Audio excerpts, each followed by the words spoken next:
தமிழ் கூறும் நல் உலகிற்கும் ஆன்மீக ஜோதிட நல் உள்ளங்களுக்கும் நமது ஊடக நேயர்களுக்கும் உங்கள் அன்புக்குரிய ஜோதிட நூலாசிரியர் ராகுவாழ்க ரமேஷ்குமாரின் இனிய வந்தனம். இன்று நாம் காண இருக்கின்ற ஜோதிட தலைப்பு இன்றைய உலகத்திற்கு மிக மிக முக்கியமானது, அத்தியாவசியமானது. இது இல்லாமல் உலகமே இல்லை. அப்படி என்ன தலைப்பு? கணவன் மனைவி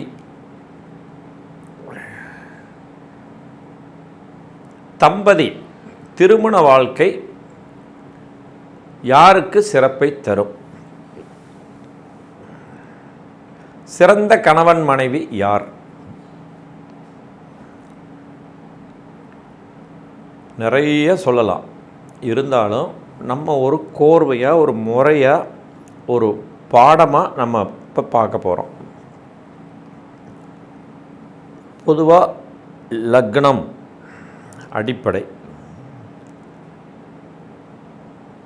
லக்னம் சுபத்தன்மையுடன் இருக்க வேண்டும், முதல் கருத்து. இரண்டாவது, லக்னாதிபதியும் சுபத்தன்மையுடன் பலம் பெற்று இருக்க வேண்டும். மூன்றாவது, ஏழாம் அதிபதி சுபத்தன்மையுடன் இருக்க வேண்டும், பலம் பெற்று இருக்க வேண்டும். நான்காவது, லக்னாதிபதியும் ஏழாம் அதிபதியும் நல்ல நிலையில் ஒருவருக்கு ஒருவர் இருக்க வேண்டும். இப்போது ஏழாம் அதிபதியும் பலம் பெற்று இருப்பார், லக்னாதிபதியும் பலம் பெற்று இருப்பார். ஆனால் ஒருவருக்கு ஒருவர் அஷ்டக சஷ்டக நிலையில் இருந்தால் என்ன ஆகும்? இதையெல்லாம் ஊடுருவி பார்க்கணும். நீ பெருசா நான் பெருசாங்கிற ஈகோ வந்துடும் இல்லையா? அடுத்தது, செவ்வாய் சுக்கிரன் இவர்கள் ஜாதகத்தில் நல்ல நிலையில் இருக்க வேண்டும். சேர்ந்தும் இருக்கலாம், ஆனால் அதில் நிறைய விகிதாச்சாரம் உண்டு, வழிமுறைகள் உண்டு. செவ்வாய் சுக்கிரன் மிகுந்து இருந்தால் பிருகுமங்கள யோகமும் உண்டு. அதே நேரத்தில் காதல் காமம் ரசனை மிகுந்தவராகவும் இருப்பார். அவங்களோட இதுக்கு ஈடு கொடுக்கக்கூடியவங்களாக இருக்கணும். இப்போது மேசத்திலிருந்து சொன்னால் தான் எல்லாருக்குமே புரியும். இயல்பாகவே மேசத்தின் அதிபதி செவ்வாய், ஏழாம் அதிபதி சுக்கிரன். ஜோதிட சித்தாந்த ரீதியில் செவ்வாய் சுக்கிரன் ஒருவருக்கு ஒருவர் சம கிரகங்கள். மற்ற கிரகம்லாம் பார்த்திங்கன்னா ஒன்று நட்பாக இருக்கும், பகையாக இருக்கும். செவ்வாய் சனி பகைம்போம், சுக்கிரன் சூரியன் பகைம்போம், செவ்வாய்க்கு சந்திரன் சூரியன் நட்பும்போம், சுக்கிரனுக்கு சனி நட்பும்போம். இந்த மாதிரி நிறைய இருக்குது. ஆனால் செவ்வாய் சுக்கிரன் இருவரும் ஒருவருக்கொருவர் சமநிலையில் இருக்கக்கூடிய கிரகங்கள். தற்காலிக சத்ருமித்ரு சித்தாந்தம் என்று ஒரு சூத்திரம் உண்டு. நைசார்கிக ரீதியில் அடிப்படையில் செவ்வாய் சுக்கிரன் சமகிரகங்கள். அப்போ ஜாதகத்தில் நல்ல இடங்களில் இவர்கள் சேர்ந்திருந்தால் கணவன் மனைவி ஒற்றுமையாக இருப்பார்கள். இப்போது மேச லக்னம் அப்படின்னு எடுத்துக்கிட்டோம்னா, மேச லக்னத்திலேயே செவ்வாய் சுக்கிரன் சேர்க்கை பெற்று இருந்தால், அல்லது ஏழாம் இடமாகிய துலாம் ராசியில் செவ்வாய் சுக்கிரன் சேர்க்கை பெற்று இருந்தால் கணவன் மனைவி அந்யோன்யமாக இருப்பாங்க. இதில் சச்சரவு வருமா வராதா அப்படின்னா வரும். ஆனால் எந்த அளவுக்கு பாதிப்பு தரும் இல்லை தராது அப்படிங்கிறதையும் பார்க்கணும். அதுக்கு லக்னம் சுபத்தன்மை, லக்னாதிபதி சுபத்தன்மை பலம், ஏழாம் அதிபதி சுபத்தன்மை, ஏழாம் இடம் சுபத்தன்மை, செவ்வாய் சுக்கிரன் நல்ல நிலை. இது மட்டும் அல்லாமல் திருமண வாழ்க்கை துணை என்றாலே நவாம்சம் மிக மிக இன்றியமையாதது. இப்போ ஒருத்தருக்கு நவாம்சம் பாதிக்கப்பட்டு இருந்தால் திருமணம் வரைக்கும் நல்லா இருப்பாங்க. திருமணத்துக்கு அப்புறம் ஆளே அடையாளம் தெரியாமல், முகவரி தெரியாத மாதிரி காணாமல் போயிடுவாங்க. அப்போ நவாம்ச லக்னமும் நவாம்ச லக்னாதிபதியும் மிக மிக இன்றியமையாத ஒரு நுட்பமான விஷயம். இந்த திருமணம், வாழ்க்கை துணை, கணவன் மனைவி அந்யோன்யம். இதில்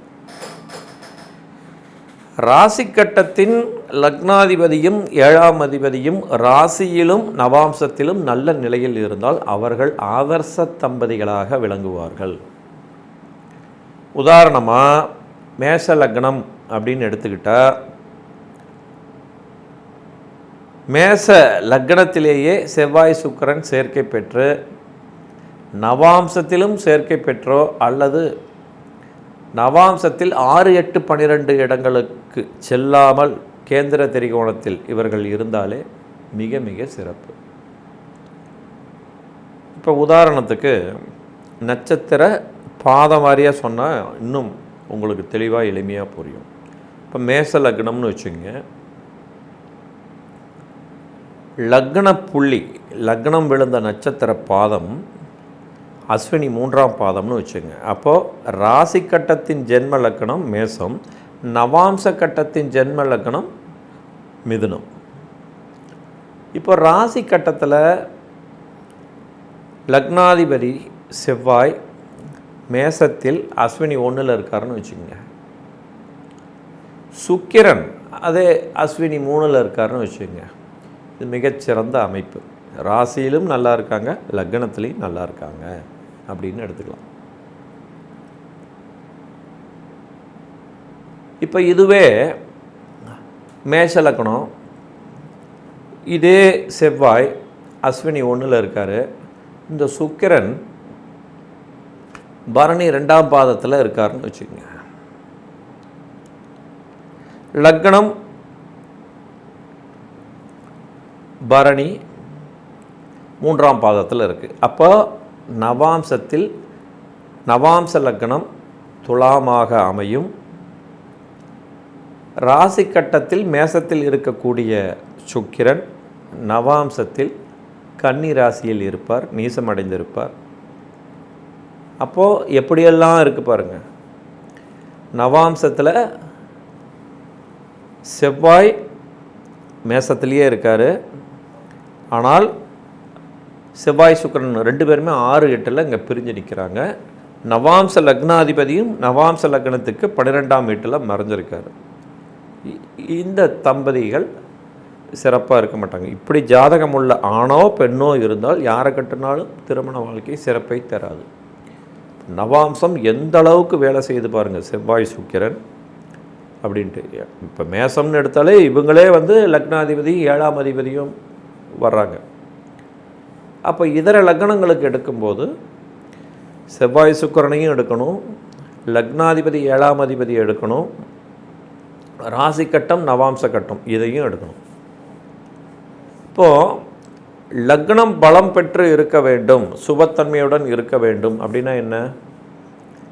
லக்ன பாவகம் லக்னத்திற்கு 2 புறமும் சுபர்கள் இருந்தால் சுபகர்த்தாரி யோகமாக சுபத்தன்மையுடன் விளங்கும். லக்னத்திற்கு இருபுறமும் பாவ கிரகங்கள் இருந்தால் பாவகர்த்தாரி தோஷமாக செயல்படும். அவர்கள் என்ன முயற்சி செய்தாலும் ஒரு பெரிய அளவில் சாதிக்க முடியாது, சந்தோஷமாக இருக்க முடியாது. இது ஒரு முக்கியமான விஷயம். எல்லாம் இருந்தாலும் இவங்க எதுவும் இல்லாத மாதிரியே இருப்பாங்க, நிறைவடையாத மனதோடு இருப்பாங்க. அதே மாதிரி நான் அடிக்கடி சொல்லுவேன், பாரம்பரிய ஜோதிடம்னா வெறும் 12 ராசி கட்டம், 27 நட்சத்திரம், நான் 9 கிரகம், இதை வச்சே நான் எல்லாம் சொல்லிவிடுவேன் ஆஹா ஓஹோங்கிறதெல்லாம் முடியவே முடியாது. நட்சத்திர பாதம் இருக்குது, அதை தாண்டி பாகை டிகிரி இருக்குது, 360 டிகிரி இருக்குது. ஒவ்வொரு ராசிக்கும் 30 டிகிரி, அதாவது பாகை. அந்த ஒவ்வொரு பாகைக்கும் 60 கலை இருக்குது.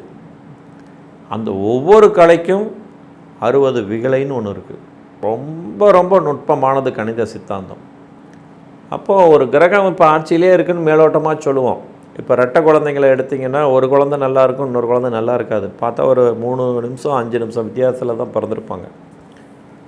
அப்போது நவாம்ச லக்னம் மாறுபட்டு இருக்கும். அது மட்டும் இல்லாமல் சஷ்டியாம்சம் நாடியாம்சம் மாறி இருக்கும். அப்போது இந்த மிக முக்கியமான விஷயத்திற்கு உண்டான திருமணம் அப்படின்னாலே லக்னாதிபதி 7ஆம் அதிபதி செவ்வாய் சுக்கிரன். இவர்கள் சுப சஷ்டியாம்சத்தில் இருக்கணும்.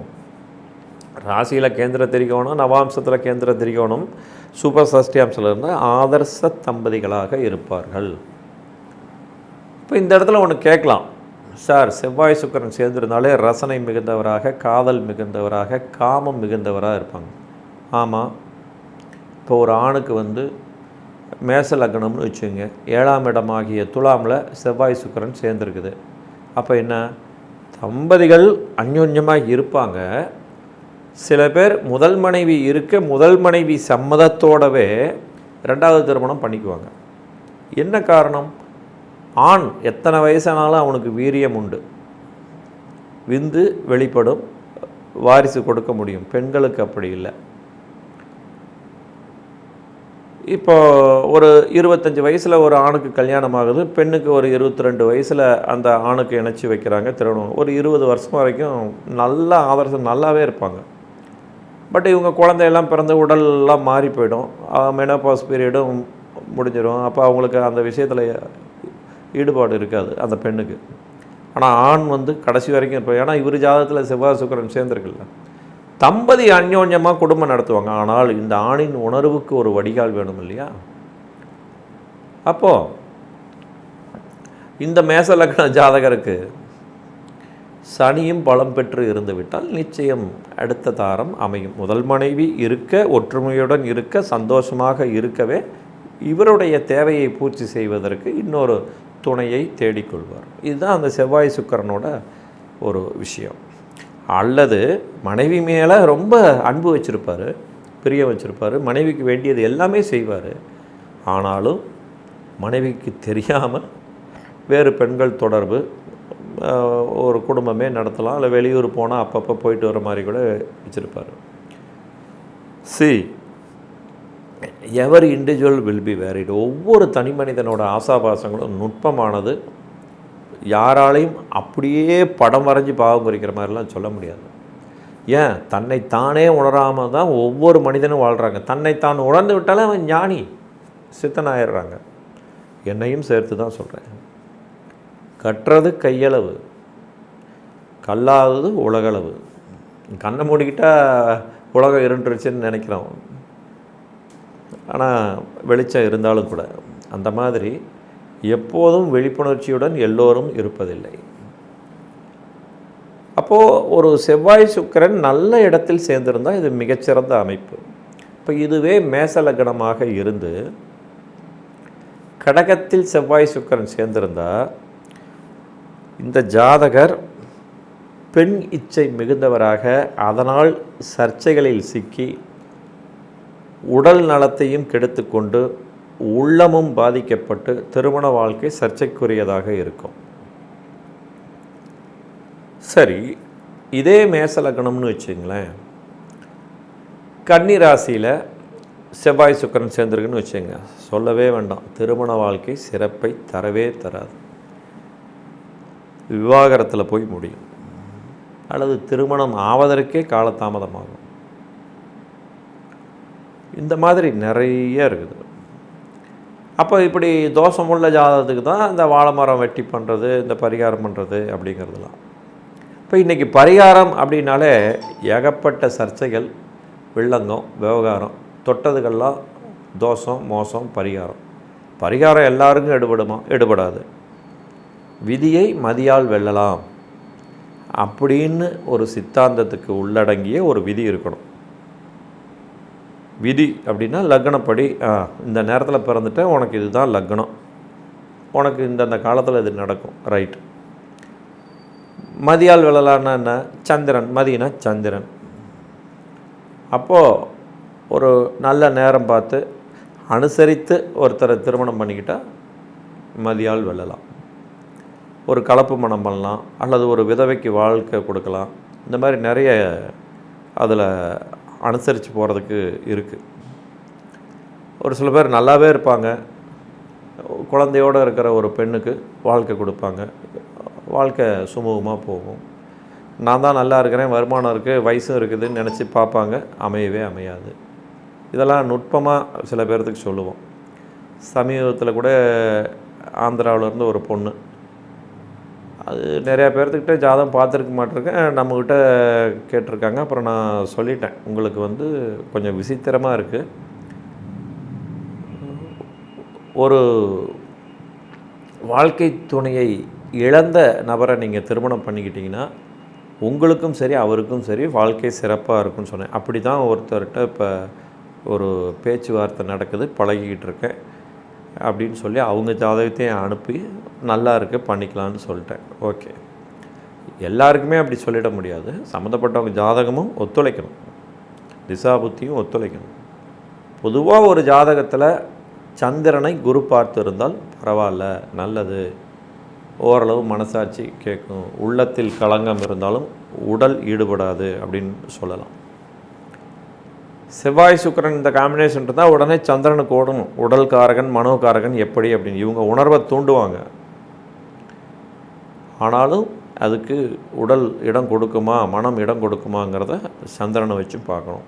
அந்த சந்திரனை யார் பார்க்குறா, யார் சேர்ந்துருக்கிறா அப்படிங்கிறதையும் பார்க்கணும். இது போக இன்னும் நுட்பமான சில விஷயம்லாம் உண்டு. தனி மனித ஒழுக்கத்தை பார்க்குறதுக்கெலாம் சோடச வர்க்கத்தில் நிறைய விஷயம் இருக்குது. நம்ம ராசி கட்டத்தை தாண்டாமல் இந்த ராசி நட்சத்திரம் லக்னம் திதி நாமயோகம் கரணம் இதை மட்டும் கும்பிட்டாலே இங்கே போனாலே எல்லாம் ஆகிடும்னு நினைக்கிறோம். அப்படிலாம் கிடையாது. ஊழ்வினை பயனை வந்து ஒவ்வொரு மனிதனும் அனுபவிச்சே ஆகணும். அதுதான் பிரபஞ்ச விதி. பிரபஞ்ச பேராற்றல்னு சொல்கிறோம், எல்லாம் பிரபஞ்சம் கொடுக்குதுங்கிறோம். ஒவ்வொரு ஜென்மத்தில் நம்ம செஞ்ச பாவ புண்ணியத்துக்கு நம்ம பாவத்துக்கு தண்டனை தான் தோஷமாக அனுபவிக்கிறோம், புண்ணியத்துக்கு அதான் யோகமாக அனுபவிக்கிறோம். முயற்சி செய்யாமே ஒன்று கிடைக்கிதுன்னா முன் ஜென்மத்தில் நம்ம தான தர்மம் அல்லது உதவி பிரதிபலன் எதிர்பார்க்காமல் நம்ம செஞ்சுருப்போம். அதுதான் இப்போ நமக்கு எதிர்பாராமல் நல்ல விஷயமாக நடக்குது. இதை சொல்கிறது தான் 9ஆம் இடம் 3ஆம் இடம் சொல்கிறது. 3னா முயற்சி, 9னா அதிர்ஷ்டம் தெய்வ கடாட்சம் அப்படின்ட்டு. இப்போது இந்த திருமண வாழ்க்கை அப்படின்னு பார்க்கும்போது கற்பு நிலை அப்படின்னு ஒன்று இருக்குது, 4ஆம் இடம். அது இதை சோடச வர்க்கத்தில் வந்து திரிம்சாம்சம் அப்படின்னு ஒரு வர்க்க சக்கரம் உண்டு. சாதாரணமாக 100-200க்கு பார்க்குறவங்களாம் இந்த அளவுக்கு நுட்பமாக பார்க்க மாட்டாங்க, கேட்க மாட்டாங்க. நல்ல வசதி அந்தஸ்து உள்ளவங்களாக இருப்பாங்க. அந்த வீட்டில் இருக்கிற ஒரு பையனோ பொண்ணோ இன்னொரு பொண்ணோ பையன் மேலேயே ஆசைப்பட்டுருவாங்க. அப்போது வசதியை பற்றி எனக்கு பிரச்சனை இல்லைங்க, வசதி எங்ககிட்ட இருக்குது, வரக்கூடிய பொண் ஒழுக்கமாக இருக்குமா, அந்த பொண்ணோட அம்மாவை பற்றி பல மாதிரி சொல்கிறாங்க, அம்மாவும் அப்பாவும் பிரிஞ்சுருக்காங்க, அவங்க அம்மா யாரோ இன்னொரு ஆளோட வாழ்ந்துக்கிட்டு இருக்காங்களாம், இப்போ இந்த பொண்ணும் அப்படின்னா எப்படி பண்ணுறது? நம்ம ஒரு பொண்ணை அம்மாவை வச்சு பொண்ணை தப்பாக சொல்லக்கூடாது. அதே நேரத்தில் அப்படி இருந்துட்டாலும் என்ன பண்ணுறது?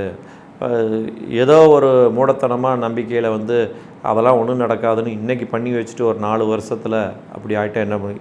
இந்த இடத்துல தான் ஜோதிடத்தின் பங்கே நிற்குது. எப்பேற்பட்ட ஞானிக்கும் நாளைக்கு என்ன நடக்கும், இன்னொருத்தருடைய சுபாவத்தை டிஃபைன் பண்ணவே முடியாது. காலதேச வர்த்தமானம் இங்கே ரொம்ப முக்கியம். அந்த காலதேச வர்த்தமானத்தோட அடிப்படையே ஜோதிடம் தான். ஜோதிடத்துக்கு அடிப்படையே இந்த காலதேச வர்த்தமானம் தான். காலம்னா எப்போது, தேசம்னா எங்கே, வர்த்தமானம்னா எப்படி அப்படிங்கிறது தான். அப்போது இந்த பெண்ணுக்கு 4ஆம் இடம் சுத்தமாக இருந்து திரிம்சாம்சமும் நல்ல நிலையில் இருந்தால் பயப்படாதீங்க. சேற்றில் முளைத்த செந்தாமரை அப்படின்னு தாராளமாக சர்டிஃபிகேட் எழுதி கொடுக்கலாம். சில நல்ல குடும்பத்தில் அப்பா அம்மா நேர்மையாக ஒழுக்கமாக இருப்பாங்க, பிள்ளைங்க கந்திரித்தனமாக இருக்கும். அவங்களுக்கு அப்படி திரிம்சாம்சம் சரியில்லாமல் இருக்கும். ரொம்ப வசதியாக நுட்பமானவங்க தொடர்ந்து ஜோதிட ஆலோசனை கேட்கக்கூடியவங்க தான் இந்தளவுக்கு நுட்பமாக பார்க்க. இதுக்கெல்லாம் நம்ம ஒரு வார்த்தையே ஒரு வரி தான் சொல்லுவோம், ஆனால் ஒரு வாரம் இதுக்கெல்லாம் கால்குலேஷன் பண்ணி ஒர்க் பண்ணணும். சும்மா கிடையாது, அதுக்கான பிரச்சனை ரொம்ப ரொம்ப அதிகம். நான்லாம் முன்னாடி தினம் ஒரு ஜாதகம் பார்த்தேன், 2 நாளைக்கு ஒரு ஜாதகம் பார்த்தேன். இப்போல்லாம் வந்து வாரத்துக்கு 1 அல்லது 2 தான் பார்க்குறேன். அதுவும் சனி ஞாயிற்றுக்கிழமைகளில் தான் பார்க்குறேன். அதுவும் நேரில் பார்க்குறதில்ல, வாட்ஸ்அப் தான். அவங்களுக்கு என்ன வேணுமோ அதை நான் வாய்ஸ் மெசேஜில் கொடுக்குறேன். அதற்கான தட்சணையும் கொடுக்குறாங்க, அது வேறு விஷயம். நல்ல வழிகாட்டுதல் கிடைத்தால் அதை கெட்டியாக பிடிச்சுக்கணும். இன்றைக்கி இருக்கிற ஒரு குருட்டு நம்பிக்கையில் குருட்டு தைரியத்தில் ஒன்று பண்ணிவிட்டு நாளைக்கு இப்படி ஆகிடுச்சு அப்படி ஆகிடுச்சுன்னு நினைக்கக்கூடாது. அடுத்தது இந்த கணவன் மனைவி அப்படிங்கிறதுல இந்த இடத்துல தான் இந்த ராகு, கேது, சனி, செவ்வாய் இவங்கெல்லாம் முக்கிய பங்கு வகிக்கிறாங்க. இந்த இதில் 1, 2, 4, 7, 8 இந்த இடங்களில் ராகு கேது இருந்தாலே அது தோஷம்னு நம்ம சொல்கிறோம். 5ஆம் இடத்துல இருந்தால் அது புத்திர சம்பந்தப்பட்ட தோஷம், அல்லது புத்தியே தடுமாற்றமாக இருக்கும், சமயோஜித புத்தி இருக்காது, முடிவெடுக்க முடியாதுன்னு சொல்கிறது. அது தனி கேட்ரு.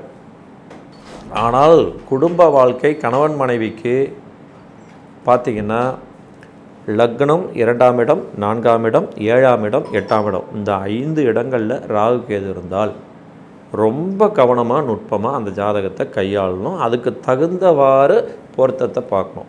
இது இருந்தாலே மோசம் தோஷம் ஆகாதுன்னு சொல்லி ஒதுக்கக்கூடாது. அப்போது செவ்வாய் சுக்கிரன் நல்லா இருக்குது, அந்த ஸ்தானாதிபதி நல்லா இருக்காங்க. இப்போ 2, 8 ராகு கேது இருக்குது அப்படின்னா 2ஆம் அதிபதியும் 8ஆம் அதிபதியும் நல்ல நிலையில் சுபத்தன்மையுடன் பலத்தோடு இருந்தால் அது பரிகாரத்துக்கு உட்பட்டு பரிந்துரை செய்யலாம், நல்லா இருப்பாங்க. அந்த மாதிரிலாம் நம்ம நிறைய சொல்லியிருக்கோம். அப்போது இதை நிறைய பேசலாம். உதாரண ஜாதகத்தை எழுது பலகையில் எழுதி படம் வரைஞ்சி பாவம் வரைச்சி நிறைய சொல்லலாம். ஆனால் இன்றைக்கி உலகமே ஆதர்ச தம்பதிகள் எங்கேன்னு தேடுற மாதிரி இருக்காங்க. நாம் ஆதர்ச தம்பதிகளாக வாழணும்னு, உதாரண தம்பதிகளாக விளங்கணும்னு யாரும் முயற்சி எடுக்கிறதில்ல. எனக்கு வரவங்க நல்லா இருக்கணும், நான் எப்படி வேணாலும் இருப்பேன்னு நினைக்கிறதும் இன்றைக்கி ஒரு முக்கியமான காரணமாக இருக்குது. அப்போது தனிமனித ஒழுக்கம் தேவை. அந்த தனிமனித ஒழுக்கத்தை தீர்மானம் செய்வது ஜோதிட ரீதியாக ராசி கட்டத்தில் 4ஆம் இடமும் சோடச வர்க்கத்தில் திரிம்சாம்சமும் மிக மிக முக்கியம். ரொம்ப முக்கியமானவங்க இதையெல்லாம் பார்ப்பாங்க. இந்த கணவன் மனைவி அந்யோன்யம் பற்றி நம்ம இன்னும் வரக்கூடிய பதிவுகளில் தொடர்ந்து நம்ம ஊடகத்தில் பார்க்கலாம். மீண்டும் ஒரு நல்லதொரு பதிவில் நாம் சந்திப்போம். அதுவரை உங்களிடமிருந்து விடைபெறுவது உங்கள் அன்புக்குரிய ஜோதிட நூலாசிரியர் ராகு வாழ்க ரமேஷ்குமார். அடியேனின் கைபேசி எண் 96 29 15 97 17. வாட்ஸ்அப்பில் தொடர்பு கொள்ளுங்கள். டேட் ஆஃப் பர்த், டைமு இதெல்லாம் அனுப்புங்க. மீண்டும் நாம் சந்திப்போம். ஸ்ரீ குபேரன் டிவியை பார்த்தமைக்கு நன்றிகள். மேலும் இது போன்ற தகவல்களை தெரிந்து கொள்ள ஸ்ரீ குபேரன் டிவியை சப்ஸ்கிரைப் செய்யுங்கள். மறக்காமல் பெல் ஐக்கானை கிளிக் செய்யுங்கள்.